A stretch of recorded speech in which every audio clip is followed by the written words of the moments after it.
Welcome. My name is Kim Pretty, and I am with Kyle Goodman, and we are your stewardship chairs for our presbytery. We have enjoyed our time with you at presbytery meetings. We have been learning and exchanging ideas on generosity and offering and tithing. And I know at our last meeting, it got a little confusing. We were talking about pledge cards and what to designate and what to fill in on each line and at the bottom. And so we want to clear some of that up with you now. So Kyle, Sedgeville Presbyterian Church, we made our pledge, and I just wrote one number at the bottom. Tell me, is that good? Did I do it right? How did I do? Good question, Kim. So we've used a pledge card format similar to what we've done before. If you have seen that pledge card, you know there was a line for per capita giving, one for undesignated giving, kind of a total line at the bottom. And we are really advocating that you just fill in one undesignated amount, that total line at the bottom, like you said Sedgefield had done. And the reasons for that are pretty important, and I wanted to share them with you now. So we have gotten a report that already in this calendar year, we're a good bit behind where we need to be in our receipts from our churches in terms of meeting our operating expenses. At the same time, we're a good bit ahead on the per capita giving because a lot of you have designated an amount to go for per capita. I'm sure that you have done that in part as a response to the alarming news that our presbytery is quite behind and has been for years on meeting that particular obligation. And that's totally understandable, and we are grateful for your faithfulness and sense of justice in making that right.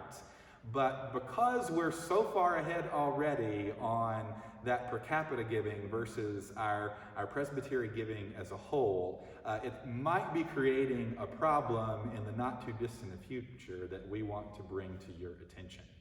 So the presbytery has budgeted a certain amount to give to Synod and General Assembly for per capita this year.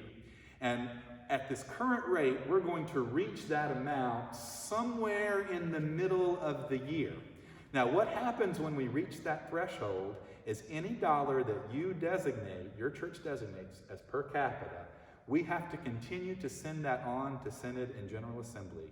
Executive Council has been absolutely clear that any money we receive for that is immediately going out. Now, once we've reached that threshold, as that money continues to go out, the available resources for our presbytery's operating budget are going to go down because they're not staying in the presbytery anymore. And that amount that we expected to receive is not really going to be in proportion anymore. And that really has the potential, I think, this year to hurt our presbytery, which in the long run is going to hurt General Assembly and Synod as well. You know, if given the choice of having a financially viable, healthy presbytery or getting a little bit more money from said presbytery, I don't mean to speak for Synod and GA, maybe that's not my right, but I would imagine that their primary interest is seeing our presbytery healthy and whole. If we find ourselves in a financial crisis, Synod and GA are the very bodies we're going to have to go to look for support. And so if you can think about that in your sessions, in your conversations about your stewardship, if you have designated an amount for per capita, we would even invite you to revisit that. If you have not yet made your pledge, and quite a number of you have not yet made your pledge, we would really encourage you from the holistic stewardship perspective not to designate any for per capita.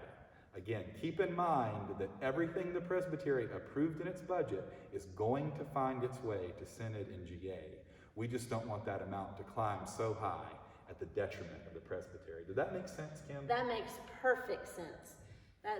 That clears up a lot. So we are asking churches to trust that the budget that was approved on the floor presbytery is what the budget and finance and the executive council and the presbytery are going to adhere to. So if you have any questions, please feel free. You can contact Kyle at Alamance Presbyterian Church. You can contact me here at Sedgeville Presbyterian Church. Just click on Kim the email and send us questions. We want to be in conversation and dialogue with you. We'll even come and visit with your sessions, with your elders, just to answer any questions if this isn't clear for you.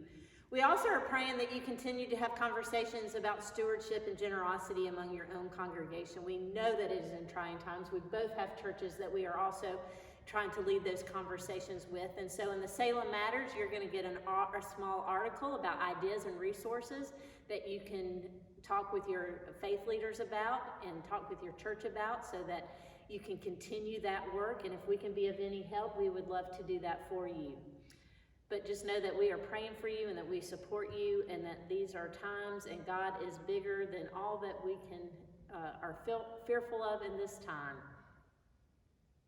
Thank you all for listening to us today. Thank you.